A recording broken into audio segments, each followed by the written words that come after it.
Pakistan stock exchange तारीख की बुलंद तरीन सतह पर पहुंच गई है। 100 इंडेक्स 57,000 की नफसियाती हद भी अबूर कर चुका।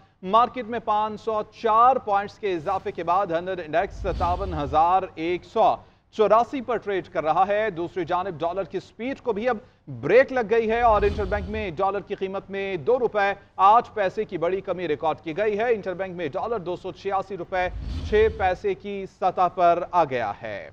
फॉरेक्स डीलर्स के मुताबिक बैंक दरामद कुनिंदगान को एलसीज खोलने के लिए डॉलर 287 रुपए 6 पैसे में फरोख्त कर रहे हैं, जबकि ओपन मार्केट में भी डॉलर 50 पैसे सस्ता होने के बाद 289 रुपए में ट्रेड जारी है। इसी हवाले से बात करेंगे माहिर मईशत खाकान नजीब साहब ने हमें ज्वाइन किया है। बहुत शुक्रिया सर आपके वक्त का। कहिएगा, 2 अच्छी खबरें हैं पाकिस्तान के लिए।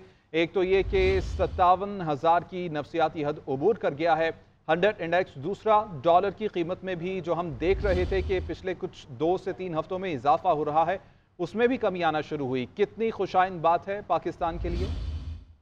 देखिए, मार्केट्स तो रिएक्ट कर रही हैं जो इकोनॉमी में हो रहा है। That's how it should be. तो जो इकोनॉमी में इस वक्त सबसे बड़ी तकवीत है वो ऑब्वियसली आ रही है कि पाकिस्तान का IMF का जो पहला रिव्यू है, इट हैज गॉन स्मूथली।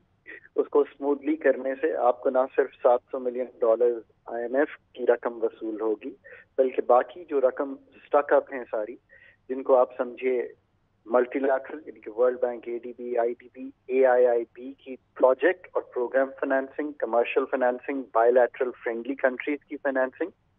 और याद रखिए कि 9-10 अरब डॉलर की बात हुई थी जो आपने जिनीवा के फ्लड के प्लेजेस लिए थे। तो इन रकूम का आना पाकिस्तान के एक्सटर्नल को बेहतर करेगा। पाकिस्तान के रिजर्व 750 अरब डॉलर पे हैं। 7.5 अरब डॉलर के रिजर्व पाकिस्तान के लिए कंफर्टेबल नहीं है, बिकॉज ये सिर्फ 1.5 माह की इंपोर्ट को कवर कर रहे हैं। सो लेट्स होप कि ये रकूम जो है पाकिस्तान फ्लो करेंगी। दूसरी ये चीज देखिए कि अभी भी जो प्रॉफिटेबिलिटी है बैंक्स की, फर्टिलाइजर कंपनीज की, ये बेहतर है कदरे कंपेयर टू प्रीवियस ईयर्स, उस टाइम पर जब एक इंड्यूस्ड स्लो डाउन है इकोनॉमी में। कुछ लार्ज स्केल मैन्युफैक्चरिंग में पिछले 3 माह में, यानी कि जुलाई, अगस्त, सितंबर का डेटा हमने देखा है, थोड़ा सा एक नेसेंट सा रिकवरी दिखाई है।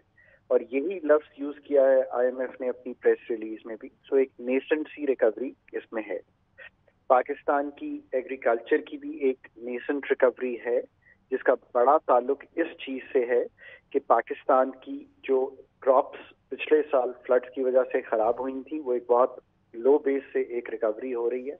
कॉटन, व्हीट एंड राइस जो है वो बेहतर रिएक्ट कर रहे हैं। ये भी याद रखिए कि कुछ रेमिटेंसेस वापस आई हैं हमारे फॉर्मल सेक्टर में। सो उम्मीद है कि जो नॉन डेट क्रिएटिंग फ्लोज हैं डॉलर्स के, वो भी थोड़े से बेहतर होंगे। ऑब्वियसली इन्वेस्टर्स को एक कॉन्फिडेंस आया है कि थोड़ा सा उन हिस्सेस को, ये याद रखिए कि ये एक 3 या 4 के PE पे ट्रेड कर रही थी पाकिस्तान की market, price to earnings normally 8 की एवरेज पे ट्रेड करती रही है। तो ठीक है, बहुत शुक्रिया खाकान नजीब साहब हमारे साथ मौजूद थे और इसके ऊपर अपना तज्जिया दे रहे थे। कह रहे थे कि अच्छी बात है कि मार्केट अच्छा रिएक्ट कर रही है। दूसरी जानिब मार्केट की क्या सूरत हाल है, जानते हैं राशिद खान से। जी राशिद खान, बताइएगा। कि मार्केट में देख रहे हैं कि तेज़ी का रुझान है और ये तेज़ी जो है तकरीबन 2 से 3 हफ्ते तो वैसे ही जारी है। और इससे कबल अगर हम देख रहे हैं तकरीबन 2 माह हो गए हैं जो तेज़ी जारी है। तकरीबन 47 और 48 हज़ार की सतह ट्रेड होती थी, आज वो 57 हज़ार तक पहुँच चुकी है।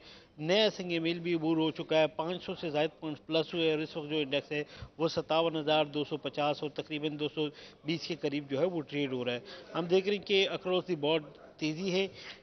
Oil and gas sector, fertiliser sector, steel sector, chemical sector, engineering sector, ये तमाम सेक्टर जो है वो परफॉर्म कर रहे हैं। बैंकिंग सेक्टर भी परफॉर्म कर रहे हैं, इसी तरह IT सेक्टर है वो भी परफॉर्म कर रहे हैं। और साथ साथ जो खबरें आ रही है, अच्छी खबरें IMF से जो है वो अच्छी खबरें आ रही हैं मार्केट के हवाले से। बहुत शुक्रिया राशिद खान तफसीलन आगाह करने के लिए।